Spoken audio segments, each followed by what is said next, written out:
Chers téléspectateurs de Horizon Média, bonjour. C'est toujours un plaisir de vous retrouver dans l'émission La Femme au cœur. Comme nous le savons, nous avons déplacé wala bok invité sur le plateau des femmes aujourd'hui. Nous yëngu ci wàllum entrepreneuriat, leadership, quoi qu'il en soit. Alors aujourd'hui encore, j'ai une invitée sur le plateau, di am mbégte lool di ko dalal fii. Donc il s'agit de Madeleine. Madeleine, bonjour. Bonjour. C'est un plaisir de te recevoir sur ce plateau. Bienvenue sur Horizon Média. Merci, c'est un plaisir partagé. Merci beaucoup. Donc, ma daal di la bàyyi nga présenté wu suñu téléspectateurs yi. Alors moi, c'est Awa Marie-Madeleine Diop. Donc, je suis journaliste présentatrice dans un organe de presse de la place. Et je fais un peu de l'entrepreneuriat. Je ne vais pas trop utiliser le mot entrepreneuriat. Non, je suis entrepreneur. Je suis entrepreneur. Non, pas du tout. Et puis voilà, donc je suis dans l'événementiel et tout ce qui tourne autour de la communication. Merci beaucoup. Donc, comme ni ngeen ko gisee nii, comme da koy bañ a wax rek, mais c'est une jeune femme entrepreneur. Donc, di yëngu ci wàllum événementiel. On le voit pas très souvent. D'habitude, ce sont les hommes qui sont dans le milieu, mais on peut dire que c'est une première. Je vais même pas dire que c'est une première, mais quand même, c'est un peu rare. Donc, Mado, tey ci lan ngay yëngu ak comment tu as nommé ton entreprise? Bon, l'entreprise, déjà, elle se nomme Magia Events. Donc, voilà. C'est un projet qui me prend à cœur. Parce que je ne veux pas dire que nous ne pouvons pas utiliser le mot projet parce que jusqu'à présent, on est en train de travailler sur beaucoup de choses. Donc, Magia Events, il fait de la communication événementielle, les maîtres de cérémonie, présentations, dans les colloques, les dîners et tout ce qui va avec. Mais aussi, Magia Events fait la confection des cartes de mariage, des cartes de tout ce qui tourne autour de l'événementiel, en tout cas. De l'événementiel, tu vois, toutes ces conceptions. Donc, Magia Events aussi a des projets futuristes. Donc, certainement, si nous nous permettre de peut-être qui est Mado Piot, qui est derrière Magia Events, ou bien je dirais qui sont derrière Magia Events. Parce que Magia Events, ce n'est pas juste Mado qui est devant vous. Effectivement. Donc, quand on parle d'une entreprise, c'est sûrement parce qu'il y a une équipe derrière, équipe pilote, que l'entreprise puisse marcher correctement. Alors, comme tu l'as si bien dit, tu as nommé ton entreprise Magia Events. D'où vient ce nom exactement? Ça, je dirais que je rends grâce à Dieu d'abord, parce que c'est un projet je l'ai eu très tôt. Je ne vais pas trop rentrer dans les détails, mais quand bien même, j'étais encore jeune, j'étais stagiaire dans un organe de presse de la place, où j'ai eu à rencontrer un ami, un collègue, le pourquoi il y a le mot Magia Events, parce que je m'appelle Mado, mais quand il y a JA, ça veut dire qu'il y a quelqu'un d'autre. D'accord. Et c'est un plaisir de parler de lui, de parler de Jacques Sina. C'est un ami à moi, on travaille ensemble. Donc, lorsqu'on s'est rencontrés en ce stage-là, on a eu à échanger sur beaucoup de choses. Donc, j'ai eu à le côtoyer, j'ai eu à apprendre à le connaître et tout. Et donc, à un moment donné, je l'ai invité, on a parlé, je lui ai expliqué le projet et tout. Je lui ai dit, bon, voilà, moi, ça m'a attendu et tout. Et que le projet, ce n'est pas un projet bon, allez, bon, je me lance parce qu'on sait tous qu'on est parlé devant un public, c'est pas donné à tout le monde. Réfléchi. Donc, voilà.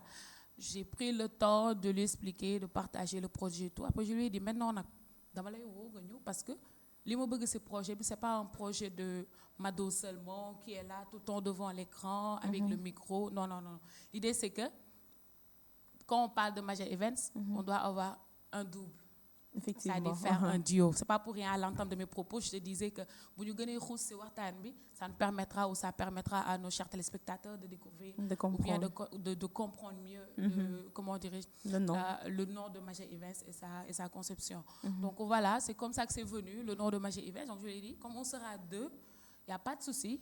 On va essayer de jouer un peu sur les mots et tout, et de voir comment on va faire pour assortir après un nom. Et c'est comme ça qu'est né Magia Events. Donc il y a Mado et il y a Jacques Sina. Donc derrière, ce qui suit, c'est le mot événementiel. D'accord, c'est très important, machallah, une belle histoire quand même. Alors, comme tu as bien dit, tu es dans l'événementiel, ton entreprise ou bien votre structure se nomme Magia Events. Alors aujourd'hui, comment est-ce que vous gérez cette structure-là? D'autant plus que vous êtes deux. Comme je l'ai dit à l'entame de mes propos, c'est pas facile de voir une fille maître de cérémonie. D'habitude, quand on part dans les cérémonies, c'est un homme qui est là avec un micro. Donc, comment ça se passe aujourd'hui, sachant que vous êtes deux personnes qui gèrent la communication, peut-être dans un événement? Comment est-ce que vous gérez cela? Je dirais que ce n'est pas seulement deux. Il y a David, il y a Etienne Faye qui sont derrière. Bon, moi, c'est juste composé de 4 jeunes. C'est une jigène parce que moi, je suis féministe. C'est bien parfois.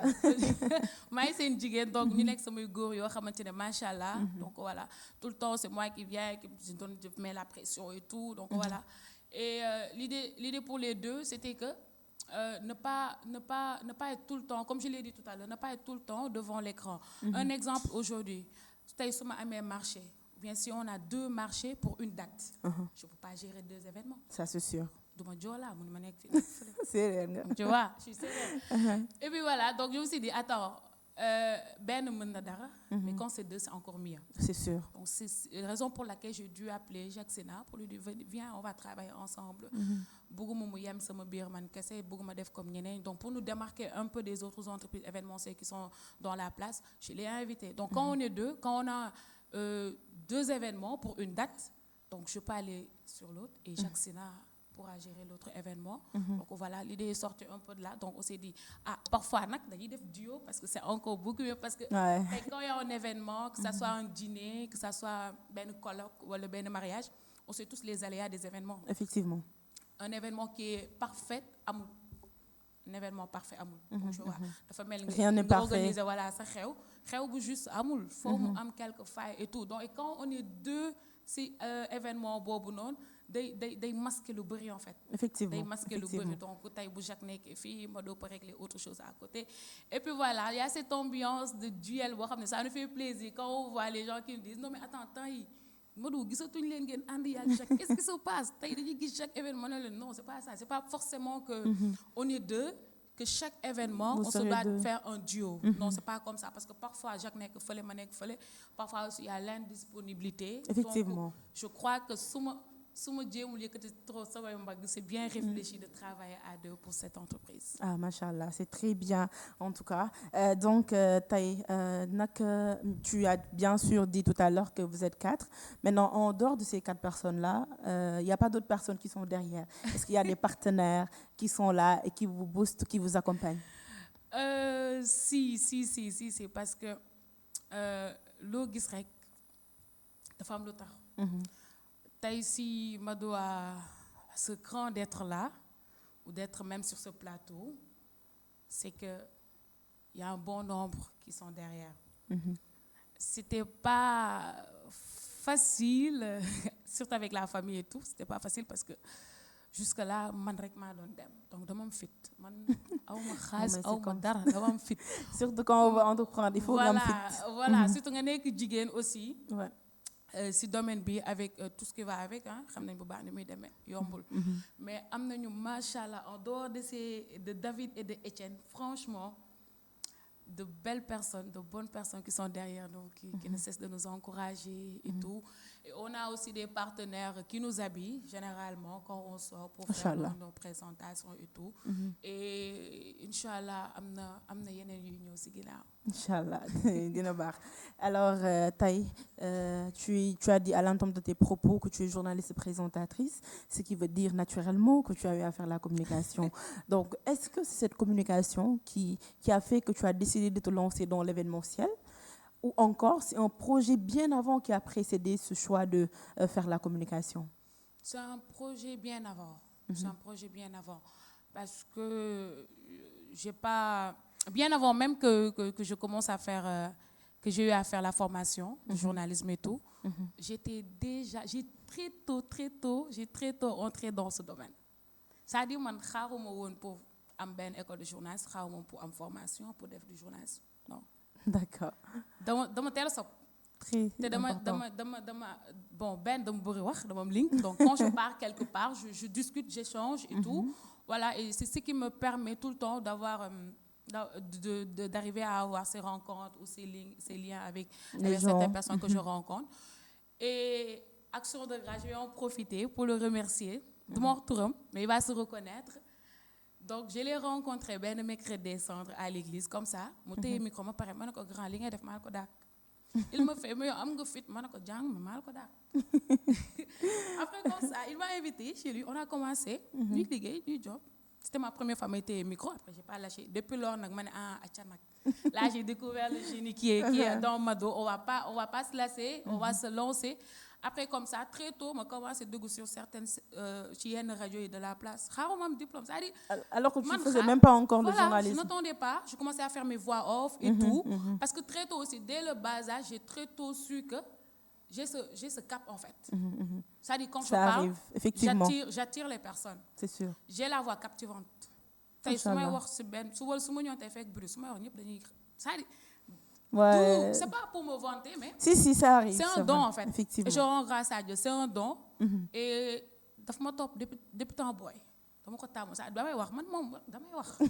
Ça damay wax. C'est bien. Fu ma def damay wax donc quand il me charrie c'est pour dire yow ma do nga bëgg micro yow faut dire non c'est pas comme ça. C'est-à-dire li nga bëgg. Voilà, quand tu es petit, tu apprends à te connaître, tu apprends à te découvrir. Plus tu pars, plus tu commences à xam sa capacité, xam li nga mën wala réellement nga xam ne que fii tey moo fa jubloo war na mën a def dara. Donc c'est venu comme ça et c'est après que je suis partie me former. C'est après que je suis partie faire le journalisme et la communication. Bon, j'ai très tôt aimé. Donc voilà, après je me suis dit attends, je vais pas me lasser. Duma xaar aussi pour am diplôme wala duma xaar aussi pour déposer parce qu'on est jeune. C'est sûr. Duma xaar tey pour dem di naan damay daw tey maa ngi Horizon Média pour déposer wala may xaar tey ñu Christine Link ma non damay dama sama bopp duma xaaruma si kenn. Très important. Très tôt comme ça je me suis dit attends moi je vais me lancer dans l'événementiel. Parce que boobu gisoon naa ne que on ne voyait que ay góor des MC tout bon c'est vrai il y a des femmes qui sont dans ce domaine mais peut-être ñun la nouvelle génération ni ñu ko bëggee wala ni ñu ci bëggee impacté wu am fësagut fës boobu noonu tey entreprise événementielle fi gën a mag tey ñëpp xam nañ nu mu demee ay góor ñoo ko téye. C'est sûr. Donc après je me suis dit attends j'ai pas à attendre. Je vais commencer déjà à écrire donc j'étais là avec mon cahier j'écrivais le projet je cherchais à trouver un nom et c'est comme ça que le Seigneur m'a fait cette grâce et j'ai eu à rencontrer ces belles personnes franchement qui sont derrière moi et tout toute l'équipe de Major Events jusque là. Et après, nag ci lañ dem nag journaliste ñu ne acca nag léegi dañuy song bu gën a mag bi. Si. En tout cas, c'est très inspirant, machallah. Alors, il y a quelque chose qui m'a captivée dans ton discours. Tu as dit que tu as aimé la communication depuis toute petite. Donc, même avant de faire le journalisme ou la communication en tant que telle, tu t'exerçais déjà. Tu étais peut-être dans les organes de la place. Mais après, tu as décidé d'aller te former, ce qui est très rare. Parce que tu as des journalistes qui se forment tout seuls. Donc, qui ont commencé à peut-être embrasser les organes de presse, être dans le milieu, sans pour autant faire une formation. Effectivement. Alors que tu pouvais faire cela, puisque tu étais déjà habitué, pourquoi quand même après nga dem def formation bi pour motali tay? C'est parce que dara boo ko bëggee doo xaar dara boo ko bëggee boo ci nekk ndaw doo xaar mooy comme li ma la wax rek j'ai pas voulu attendre d'avoir des links comme on le dit tout le temps damay xaar Christine mu boole ma ak Matar pour me déposer fii ñu jël ma wala damay xaar de wala parce que je suis devant l'écran parce qu'il faut le dire on est des jeunes c'est-à-dire tu es là tu es dans ce domaine tey bu ma téyee micro quand tu es devant l'écran tu es là tu expliques tu parles d'un concept d'émission tu es là tu représentes une émission après les gens qui sont derrière en fait c'est-à-dire idée bi ñuy am ak yow li ngay am du benn parce que peut-être yaa ngi dem jàkkaarloo caméra bi tu es là tu fais des émissions et tout c'est pour dire les gens qui sont derrière ils vont dire moom dafa bëgg écran wala genre elle est bien Christine elle est bien elle fait ça bien et tout waaw faut continuer mais attends du ma joolaa waruma nekk si ginnaaw foog bàyyi joolaay xam naa nañ ma doo wala soit damay bàyyi xam naa dem si njaayee ni tu comprends un peu donc pour ne pas rester dans ce cap là li gars yi di wax si ginnaaw je me suis dit attends je suis pas là pour eux. C'est sûr. Je ne suis pas là pour eux, je suis là pour moi-même. Si je veux me faire respecter demain, je me dois d'être bien formée. Effectivement. Ça, c'est sûr. Parce que là, peut-être, on a atteint ben niveau sur l'éducation ou sur la connaissance du journalisme et de la communication, mais du fi am. Ça, c'est sûr. Du fi am. Pare guñ sax pour bàyyi. C'est-à-dire fu mu ñu mënti yóbbu. dañuy dem. Extrémité bu mu ñu mënti yóbbu. Que ça soit man, que ça soit les gens qui sont derrière Major Events et tout, nous on est prêt à continuer le chemin parce que pareil guñu donc bu ñu waree defaat yeneen aussi pour gën a yokk au niveau communication journaliste wala pour gën a yokk niveau événementiel bi on va le faire. Machallah, très inspirant. Et je pense que loolu kese war na mën a yee tey jeunes yi surtout ceux qui peut-être ont eu à embrasser un métier sans pour autant faire la formation ou se former comme il se doit. C'est vrai tey mën nga acquérir ay compétences sans pour autant avoir le diplôme mais je me dis que ak nu mu mënti mel ëllëg di nga soxla diplôme bi on aura besoin que ñu reconnaître la ni que yow lii nga def ak lii et pour avoir ces preuves là il faut le diplôme même si parfois le diplôme n'est qu'une présomption de connaissance mais quand même cette présomption de connaissance doit être accompagnée de compétences pour nga mën a tey percer ci marché bi ou encore dans le milieu de voilà de l'emploi ou dans le milieu professionnel. Alors revenons un peu sur l'entrepreneuriat. Tey nga nekk ndaw comme tu as dit depuis toute petite tu as toujours rêvé à te lancer dans l'événementiel. Donc tey est-ce que c'était facile? Je vais même pas dire est-ce que c'est je vais dire est-ce que c'est facile puisque tu es toujours dans le milieu. Est-ce que l'entrepreneuriat c'est un chemin facile? Entrepreneuriat yombul et surtout boo nekkee ndaw. boole si nekk jigéen. Man Christine c'était vraiment difficile. Même la manière dont est née l'idée de me lancer dans l'événementiel, c'était triste, c'était difficile parce que pour de vrai, c'est venu juste après c'est venu juste 24 heures après le décès de mon père. Donc c'est 24 heures après que je me suis couchée que c'est venu dans ma tête. Je me suis dit attends. Après bon, comme on est au Sénégal et tout, c'était pas trop facile après le décès du papa et tout. Après je me suis dit attends. Li ma bëgg réellement su ma ko bëggee def dëgg foo ma am kàddu ci réew mi. Ça c'est sûr. foo ma am kàddu ci réew mi te foo ma am kàddu fu raw réew mi c'est-à-dire c'est un objectif. Ce qui est important. Fit moom dama ko am. Fit moom. Non mais non donc là. tu vois. C'est venu 24 heures après je me suis dit attends du ma xaar tey su ma bëggee dépasser fi ma nekk nii. wala ma bëgg a tey. Gérer lu bëri foo ma dem ak samay propres galons du ma xaar ci nit du ma tàll sama loxo c'est pas parce que je suis jeune c'est pas parce que j'ai pas d'argent que je vais pas me lancer dans l'entrepreneuriat non. Et on dit souvent aussi que on n'a même pas besoin d'attendre dajale benn grosse somme pour pouvoir se lancer dans l'entrepreneuriat. Mais Madia Invest est né avec 0 franc. Ouais. Action de grâce on est là mais Madia Invest est né avec 0 franc. Parce que même les premières conceptions d'affiches de Madia Events, c'était gratos. C'était gratuit. C'est un ami qui me les avait faites pour mon commune et tout. Parce que c'est vrai, woote na bureau, woote woon naa benn équipe bu ndaw parce que dama leen jusque là bëgguma liggéey ak équipe bu mag. Comme dañuy door te entrepreneuriat nekk na loo xamante ne tey yomb na yombul. Donc boo si nekkee rek foo ngay dem nànk parce que pour des projets à long terme bul jàpp ne yow da nga siy dugg rek tekk de du benn non faut pas dire que ni Christine da ngay taxaw fii commencé waxee ay Christine moom am na xaalis mel ni man. Amiin. Tu vois mais mosul yomb. Man bon de ma part man yombul woon avant. Et jusqu'à présent bon tane na léegi sax mais les débuts man bu ma waree dem présenter je montais à ma maman. Parce que da nga koy wax ne damay dem tey lieu bi benn Rufisque bu sori ci jigéen ma war a dem pour un concert qui doit commencer à 20h jusqu'à 6h du matin wala jusqu'à 23h. Imagine ma war a jógee peut-être Dalifort. dem ba Cité Mex. Là tey su ma tàggoo sama heure daf ma naan doo génn c'est sûr. C'est sûr. Donc les débuts je montais carrément. damay dem fenn damay jàdd fii bul xam da ngay clos transport bi et tout voilà sañu ma ne sama yaay fii laa jëm wala nga ne tey dama am événement bi non tu n'osais pas. Donc quand je revenais à la maison, c'était tout le temps des disputes et puis voilà. Donc tu vois, c'était tout le temps des disputes à n'en finir. Voilà, da ngay dox da ngay taxawaalu même pour l'entourage hein, même pour l'entourage. C'est ça. Yow Mado tout le temps yaa ngi fii suba yaa ngi fële Mado da nga wow bët tu es là micro tu es tout le temps là. Ils comprennent pas, on lâche pas. Ils comprennent pas. Mon ami, tu veux te lancer dans l'entrepreneuriat, bul déglu da ngay gumba tëxlu. Bul déglu kenn. C'est-à-dire bul xeeb sa bopp c'est pas parce que tu es jeune waroo mën a demal sa bopp man loolu laay bañ en fait. C'est ça. wala nga ne da nga war a mën a dem tey ci benn Christine wala ci benn Matar benn tonton benn tata pour ne ko jox ma somme bi non ndimbal day fekk ci loxoy borom effectivement boo demalee sa bopp ci la kooku di war a mën a am wala même bu dul say mbokk tey keneen ci moo ngi lay suivre doo ko bàyyee xel mais war na mën a ñëw ne tey ne Christine mais ton projet je vais le financer. Si. Et action de grâce parce que am nañ ci ñoo xamante ne tey ñoo ngi ñu siy fekk si. Effectivement. am na tey ñoo xamante ne ñoo ngi ñu siy fekk si donc tu vas pas dire que tu vas te lancer dans l'entrepreneuriat que voilà quand ça va faire mal tu vas lâcher. Tu vas lâcher, abandonner. Je vais vous dire que tu vas tomber, tu vas retomber, tu vas essayer de te relever. Tu vas tomber, tu vas retomber. Parce que c'est pas encore fini. C'est-à-dire même tey pour ñu nekk ci kaw mosul pare. Entrepreneuriat moo mel noonu. Donc boo ci yaakaaree ne que bu ma si duggee tak dama ciy teg yaa ngi nax sa bopp. C'est des projets à long terme à moins que mu nekk peut-être yow fi nga bëgg mu yem foofu nga bëgg mu yem mais ñun Major Events dépassé nañ lool. ay dépassé nañ on n'a pas peur de le dire hein. On n'est pas juste non, là pour tenir am na yeneen yu ñëw.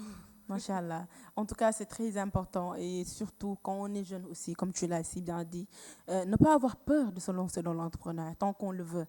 Et du moment qu'on y est, ne pas tout le temps écouter les qu'on dira-t-on ou bien tey su ma defee lii lan la ñuy wax comme tu l'as si bien dit tey lancé wu nga ci loo xamante ne peut-être góor yi lañ ciy gën a gis léegi le fait que tout le temps tu es en déplacement ça va faire réfléchir les gens ñu poser ay questions et tout mais comme tu as dit boo bëggee dara da nga ci jàpp et je pense que au fur et à mesure ça va aller alors tey lan mooy say challenge ci métier bi nga xamante ne moom nga nekk mais avant ça depuis combien de temps existe Major Events? Ouais, comme je parle de Major Events depuis lors maa ngi appesantir sur le mot Major Events at sax amagu ko. at amagu ko. alors ñoo ngi waaj anniversaire bi de certainement Horizon Média on va inviter Christine. Inch'Allah Horizon Média va venir couvrir. Voilà donc vous voyez. amaguñu sax 1 an. ñoo ngi si yoon bi nag amaguñu at dañoo am fit rek nekk fii di wax et puis voilà di kii moo tax tout à l'heure ma ne la saa di boo si nekkee. sa fit ngay demee. Effectivement sa fit ngay demee da ngay xam li nga bëgg ba pare. bu ko yemale fi nit ñi di gis en fait parce que peut-être les gens qui sont derrière ils voient une certaine Mado qui est devant benn Jacques qui est devant moi dafa bëgg solo Jacques dafa bëgg sañse tout le temps on est là bien habillé on est sur les scènes et puis voilà on tient le micro on parle non. La question de dañoo bëgg a solo dañoo bëgg a wax wala dañoo bëgg a xew pour taquiner un peu suñu gars yi dañu woowee bingo binga parce que ñun xew duñu rate xew donc voilà c'est pas juste ça. Major Events se voit au-delà de ce que vous voyez donc peut-être tey boo la ñu mun fekk ci vision boobu noonu da ngeen di toog xaar les gens il faut attendre parce que fii ak suñu 1 an xale mooy màgg de. Christine. Ça, c'est sûr. Et toute chose a un début, comme on le dit. Voilà, c'est ça. Et les débuts aussi ne sont pas toujours faciles. Tous les débuts ne sont pas roses. Aucun début n'est rose, d'ailleurs. Alors, c'est très important. Donc, Taï, tu as dit tout à l'heure que tu as eu à rencontrer des difficultés avec l'entourage, avec la famille. Donc, Taï, naka nga surmonter difficultés yooyu noonu? Ça n'a jamais été facile de Christine, même jusqu'à présent. Parce que dama am yaay bu carré on a dit éducation gendarme moom li muy wax lool ngay def léegi nag yàlla dafa def nag moom mu am doom boo xam ne moom daal niroowut ak kenn ci kër gi man moom xam naa may suñu saraxu kër. Ça arrive, ça existe dans toutes les familles. C'est moi qui c'est la fille qui ne ressent pas à ses sœurs. C'est la fille qui ne ressent pas à son papa, c'est la fille qui ne ressent pas à sa maman. Donc tu vois, c'est la fille qui est bavarde, c'est la fille qui part partout, c'est la fille qui connaît tout le monde. Donc parfois il dit yow ça dit yow ça va damay génn ñëw événement Christ bu ñëw mu ne ma ne ko waaw mu ne ma yow doo sonn ma ne ko yaay lu may sonal yow mariage concert liggéey jàngi mariage concert liggéey jàngi yow triangle bi rëy ma ne ko yaay man sonn ma de man maa sonnul donc jusqu'à présent c'est pas facile et franchement man Christine man sama génn na ma kër yi de ndax présentation de man dem naa présenter si ñëpp si di yoot nank ñëw ibi tëju xëy mu andil mu boucan bu toll ni inna ma la c'est-à-dire et en fait c'est tellement beau de le dire parce que tey ki nekk ci ginnaaw wala ki dem tey mariage daje fa ak Mado wala daje fa ak benn élément Major Events wala ki toog fenn gis Mado ci télé wala dégg baatu Mado à la rajo di nga foog ne que c'est facile en fait. Tu as pensé que Mado s'est levée juste comme ça, elle a payé ses études, elle est devant l'écran, elle parle Tu comprends pas. Tu peux pas savoir en fait ce qui est derrière Mado. Même pour venir aujourd'hui, Mado, comment elle a fait pour venir à Horizon Média. Je peux pas savoir. Tu vas voir Mado, un organe de presse, ou tu as lié mon défi de couverture, tu as dit carrément qui l'a fait, ou comment elle a fait. Donc, nous, pour dem. C'est notre force. C'est ce qui fait la force de Mado qui est dans Magic Events. C'est ce qui fait la force de Mado en tant qu'animatrice ou en tant que journaliste présentatrice. Parce que je me dis, c'est haut et c'est bas. Moi, je vais Mado ou Magic Events fenen. Donc, tant que tu es jeune et que tu veux te lancer dans l'entrepreneuriat, cher ami, fais-le. Fais-le. Door nañ la yow dàq nañ la génnee nañ la kër gi baña da ngay mel ni man dañoo sonn si ma dañ maa bàyyi fi mu ne nii dañ maa sumi sapo. Donc voilà, si j'ai eu à passer franchement pour dire vrai des temps durs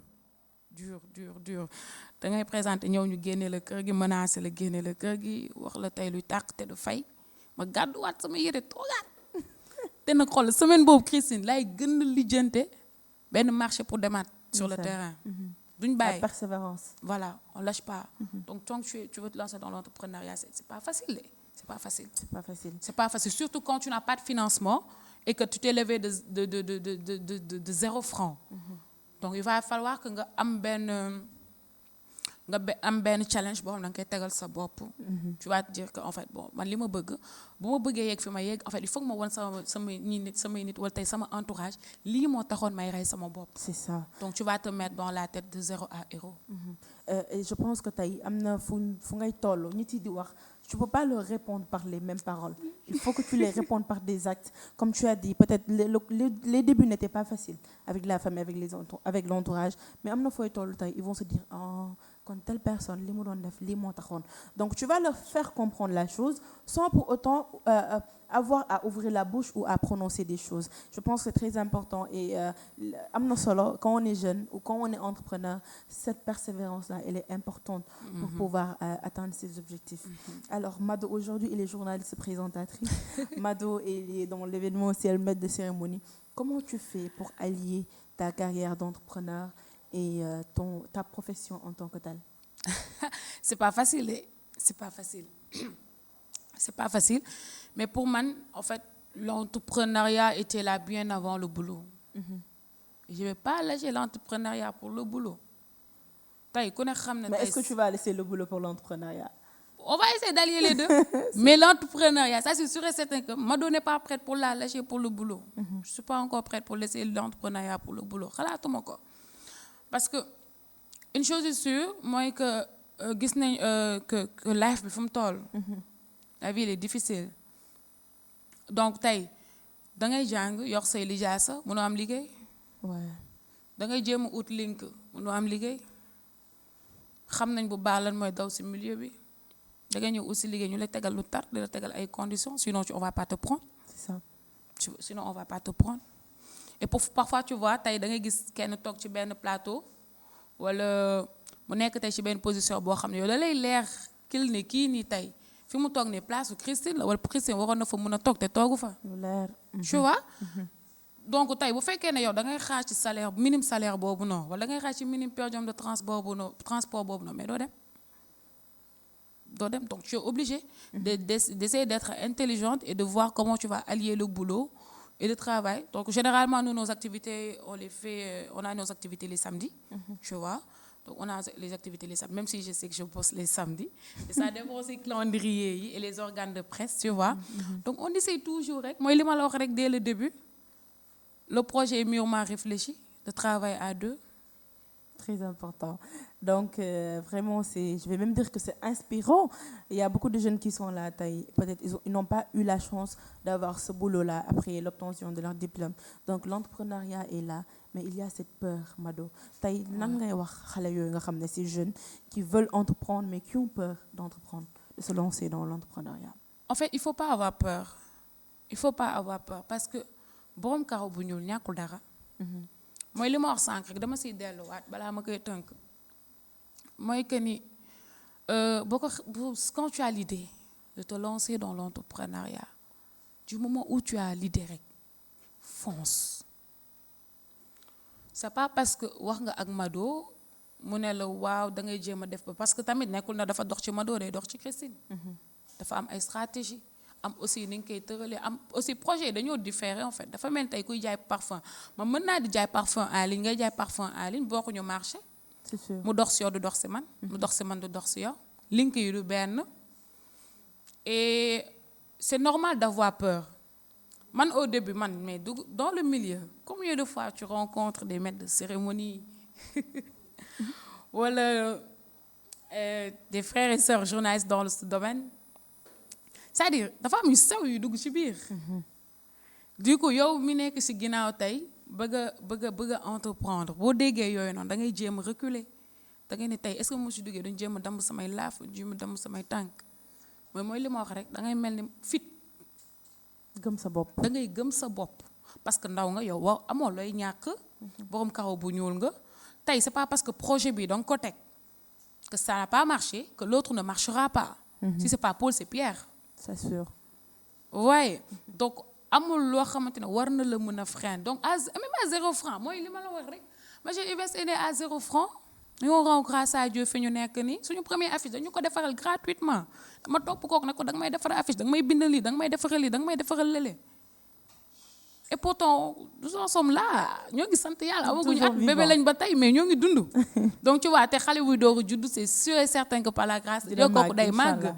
Tu vois donc amul dara loo xamante ne toi tu es jeune tu es là tu nous suis tu vas te lancer dans l'entrepreneuriat que tu vas lâcher l'affaire tu vas lâcher prise non. Il faut y aller, il faut être battant, il faut être battante. Il faut se dire que tant que maa ngi jeune dama war a mën a développer dara du ma xaar. Ça il faut pas vivre pour vivre juste que tu travailles ici, tu as un bon salaire. Non. Quand tu es jeune da ngay ne carrément ne que da nga nekk ndaw da nga war a am tur. amal sa bopp sax dara daa ko mën. da nga war a amal sa bopp mooy li ma la wax sànq rek du ma bàyyi entrepreneuriat pour le boulot parce que kooku laa njëkk a xam avant le boulot. Donc minime que soit la ma cay foraatu dama ko yàgg am balaa may jot salaire. Kon du benn. Te xam nga le salaire les gens sont là tu es jeune tu as un salaire tu l'attends fin du mois ba fin du mois. Ouais. Entrepreneuriat am na ñu fi nekk di entreprendre di jot seen salaire ci biir semaine. di jot seen salaire ci biir semaine. Mais bu ñu focaliser tout le temps ci peut-être côté finance bien avant cela li nga bëgg a def li nga bëgg a entreprendre da nga koy bëgg. C'est très important Christine. da nga koy bëgg ba pare parce que loo bëggul mënoo ci dem. C'est sûr. ba pare ñu bàyyi tendance pas parce que Christine fait maintenant les ventes en ligne ou bien Christine moo ngi dugg ci benn domaine que domaine bi dégg naa ne que y a de l'argent ça marche et tout su ma ko defee je vais pas chômer je vais avoir un boulot je vais travailler ici non. Bon même personnellement moi je vois autrement. Personnellement je vois autrement tey même pour les gens qui disaient derrière yow journalisme wax rek ngeen di def wax rek ngeen di taskatu xibaar yi vous êtes tous des littéraires vous êtes là vous êtes des littéraires et tout. On a tous entendu ça. Tu vois attends waaw garaawul c'est pas parce que Demba daf si nekk ko doxul ko bu ci ma doo dugalee Christine du dox mais loolu la ñuy dégg mooy li ma la wax rek Christine. Bul jàpp ne que parce que doxul ci Mado rek du dox ci Christine. Non, ça ne marche pas comme ça. Cher jeune, tu vas entreprendre, fais-le. On te sort de chez toi, fais-le. On te renvoie, fais-le. T'as un boulot ou pas, fais-le. Entreprends. Tôt ou tard, ils vont comprendre les enjeux. C'est très important, donc je pense que déjà jot nga dugal ay conseils même si on va en revenir donc jeunes yi tey il est important d'entreprendre mais surtout dans le domaine que tu veux loo xam ne tey bëgg nga ko parce que defe naa ni sax du dans le domaine de l'entrepreneuriat seulement même tey booy jàng dara c'est quelque chose qui t'anime loo xam ne da nga ko yàgg bëgg wala une chose boo xam ne auquel tu tiens carrément pour nga mën cee percer normalement. Alors tout à l'heure Mado on a parlé de persévérance mis à part cette persévérance-là, quelles sont les qualités aujourd'hui pour un bon entrepreneur?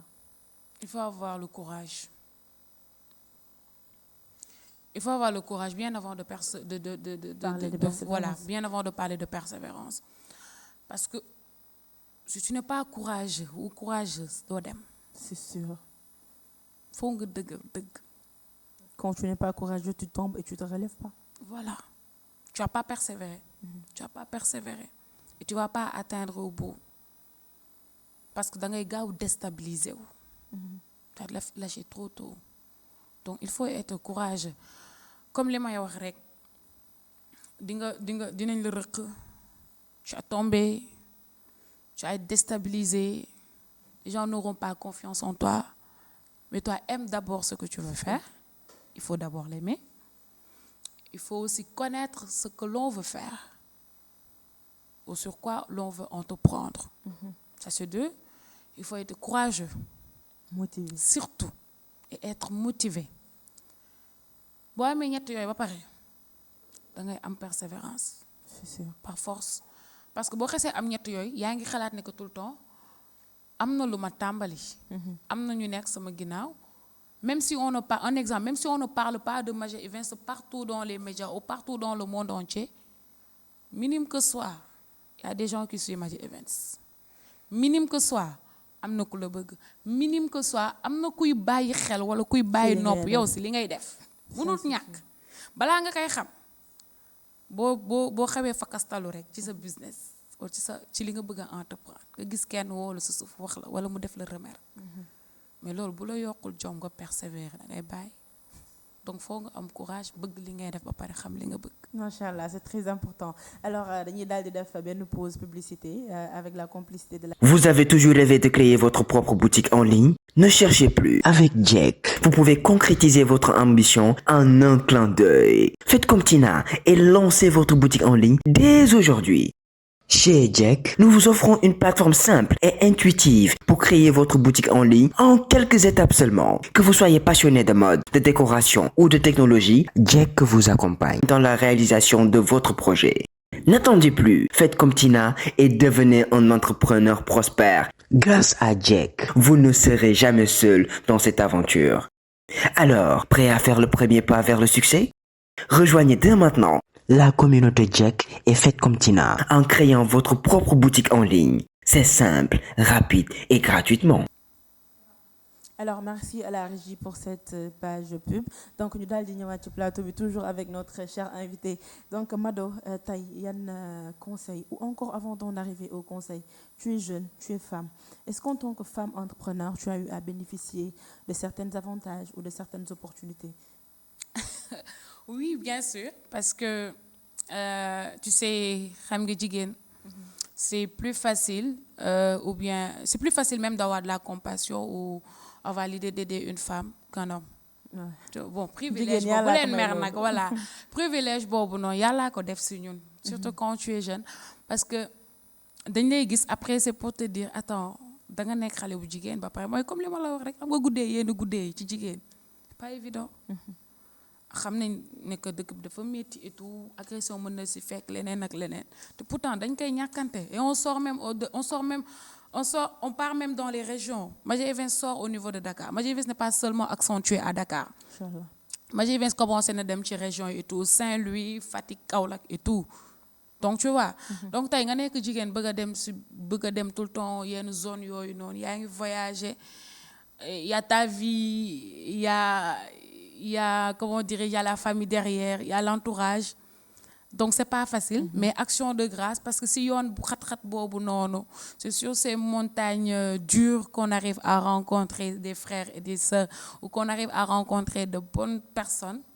yoo xamante ne après dañuy ne attends peut-être li ñuy gis Mado qui part avec 0 franc et qui essaie de s'en sortir rek jom la.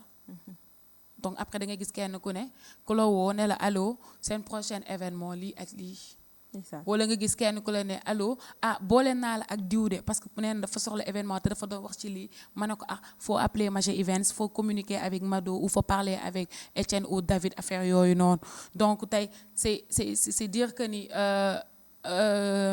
que Major Events soit devant l'écran ou qu'il soit entend dans le monde entier ou pas, il y a des gens qui suivent Major Events. Il y a des gens qui suivent Major Events de très près. Donc loolu c'est des bénéfices ou c'est des opportunités je dirais yoo xamante ne am naa ko laay wax parce que maa ngi seen jigéen. loolu foog ngeen nangu ko. Donc tu vois, c'est comme ça que ça se passe derrière et toujours action de grâce et toujours dire merci à ces bonnes personnes, ces bonnes volontés. Machallah. Donc tey yéen waa Major Events ou bokk yow comme que nekk yaay seen jigéen yéen mooy seen projet, quels sont vos projets futurs tey fan ngeen di séntu Major Events dans le domaine de l'événementiel? waaw mooy li ma la wax sànq rek Magéfess dafa juddu nekk liir bu ndaw amagul sax at tënkuwut Dakar maanaam moom màggagul sax moo ngi génn zone Dakar xam nga liir bi dooru judd c'est-à-dire yow ngeen téyeguñu la sax wala yow amagoo sax at déjà yóbbu nañ la nga yendu ji tey génn maanaam yenn yow yematoo Dakar rek boot nañ la sa yaay xëy na boot na la tey dem ak yow Thiès sa yaay boot na la tey ànd ak yow ci beneen xew feneen ak feneen kon Magéfess bu fekkee ne que amagul at te yemul Dakar kese te juddoo biir Dakar Ndiaye jël Diop mii nii génn commencé di dem ci yeneen régions yi c'est que Magéfess day bàyyi régions yi da koy romb. macha allah amiin ça c'est des projets yoo xamante ne ñoo ngi si donc voilà ak yeneen projet yoo xamante ne ñoo ngi koy dawal tout récemment dañoo def réunion d'équipe et tout et on en a discuté donc voilà il y a beaucoup de projets qui se préparent particulièrement chez les jeunes parce que on va aller à la rencontre de ces jeunes là. On va parler un peu de l'entrepreneuriat, mais on va aussi chercher des moyens à booster nos frères et sœurs qui sont derrière. Effectivement. Donc Magéfess est prêt à tendre son micro à lui pour aller aussi rencontrer d'autres jeunes. Magéfess est prêt à aller rencontrer d'autres partenaires aussi loolu aussi si projet futuriste Magéfess la bokk ñu war a mën a tey gisante ak yeneen projet yeneen partenaires pour liggéey ci yeneen anam parce que comme je te l'ai dit à l'entame de mes propos Magéfess ne se résume pas ou ne compte pas se résumer seulement sur la communication événementielle. Magéfess se voit peut-être je dirais dans le wedding planner ak yeneen yow Christine da nga bëgg a wax loolu du ma wax balaa njaay ni duma topp fii ni foog damaa yor xaalis te yoruma xaalis. non même pas non comme ni nga ko waxee xam nga yéen a ngi door a juddu je pense que tey ku lancé wu ci dara rek tu t'attends à quelque chose. effectivement yaa ngi am ay projets futurs yoo xamante ne tey et même des objectifs que tu vas atteindre. oui donc c'est juste cette importance là loo xamante ne tey peut-être ça peut inspirer d'autres personnes qui ne sont pas encore dans le milieu. ou qui sont déjà mais yoo xam ne peut-être ils avaient pas ces mêmes pensées. C'est juste pour inspirer d'autres personnes. Effectivement. Voilà, c'est ça. En tout cas du doy et que c'est vrai Magéfess est né d'un événement de la communication événementielle, c'est-à-dire tenir un micro, partir, gérer mariage, voir c'est difficile, c'est pas facile mais comme ni ma la ko waxee rek Magéfess nekk fi pour loolu noonu rek. te communication dafa vaste dafa yaatu. C'est sûr. Communication dafa yaatu visuel digital et tout et donc surtout sur le côté digital on se prépare il y a un grand projet qui est là pour vous donc voilà si tu es musicien attends-toi à vous rencontrer Magéfess si tu es choriste ou autre chose ci lépp looy mënti yëngu yoo xaar à tout moment ni waa Horizon Média defee ba fëgg waaw Magéfess xam leen ne à tout moment ñun aussi mën nañ ñëw rencontrer leen. On peut aller aussi discuter def ay penc et tout. Se prépare à ça. Donc voilà, ça va nous permettre aussi de faire connaître mieux Magéfess. Ça va nous permettre aussi ñu am ay rak. Parce que milieu bi yaatu na de Christine. C'est pas parce que Christine est là devant que day tënk ñeneen ñi non ça ne marche pas comme ça c'est vrai nag. Il y a des hauts et des bas on a eu à rencontrer des gens yoo xam ne si biir domaine bi c'était ça en fait loolu lañu bëggoon xam nga boo nekkee ndaw. Parce que c'est pas comme ça au contraire. Voilà. Quand on est devant dañuy xàll yoon bi pour permettre ceux qui sont derrière. Voilà de passer dans le même chemin. moo ngi noonu c'est pas facile hein. Nous au début moi j'ai eu le temps de rencontrer beaucoup de maîtres de cérémonie. Des DJ et tout, c'était pour les rencontrer, parler avec eux, pour leur parler du projet, exposer les projets, pour en soutirer des conseils et tout. Mais c'était pas facile, Christine.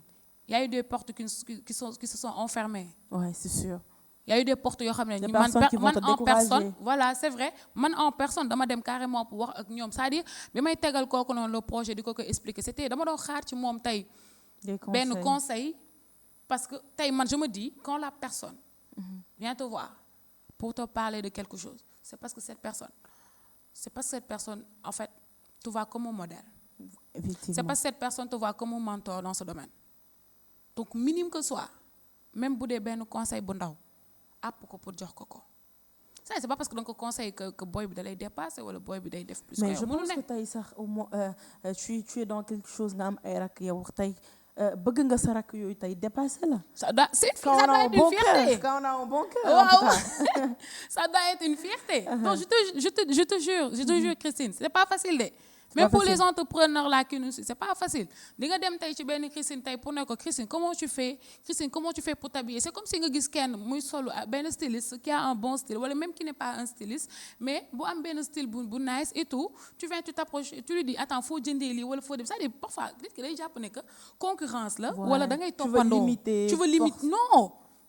C'est loin de là. C'est loin de là. Man c'est la conviction que j'ai en fait par rapport à ça. C'est-à-dire, du moment où je viens chez toi pour te parler de mon projet ou du moment où je viens chez toi pour te parler de moi ou te demander quelque chose, c'est que moi, je te vois déjà comme mon idole. Je te prends comme mon idole. Donc, je te prends comme mon mentor dans ce domaine. Et Major Events a eu cette maturité de le faire. Major Events a eu cette maturité de le faire bien avant de mettre Major Events devant la scène. On est parti. Ça a été des projets, des idées réfléchies et qui sont en train d'être développées et tout, écrites. Mais dans tout ça, dañoo dellu ginnaaw. Dañoo dem pour laajte. Dañoo dem laajte ñi nga xam dañ si nekk. Pour ñu xaale ñu tey yoon bi. moo la mën a wax fay teg sa tànk. moo la mën a wax fay teg sa tànk pour wax ñu carrément li ngeen ciy fekk. macha allah nag ni mu amee ñu tëj buntu. noonu la amee ñu ubbil buntu. ñoo xam ñoo ñu gën a yokku fit et jusqu'à présent ñooñu duñu wax seen tur mais ñooñu ba tey dañuy yokku fit ñooñu tey si suñuy idée sax dañu siy fekk si c'est-à-dire et pourtant eux ils peuvent le faire pour leur intérêt mais non ils nous appellent ils te disent Mado yow xool est-ce que doo leen def lii nii est-ce que Major Events du def nii est-ce que doo leen yokk lii carrément. Inch'Allah. Et ça fait plaisir. Et donc tey yow mi nekk ndaw bëgg a entreprendre loolu boo ko déggee rek waroo bàyyi même boo dajeeg benn njaayeen bu jéem a tëj sax bañal yow da ngay. En tout cas, c'est très important. Merci beaucoup. Donc, est-ce que Major Events a un local?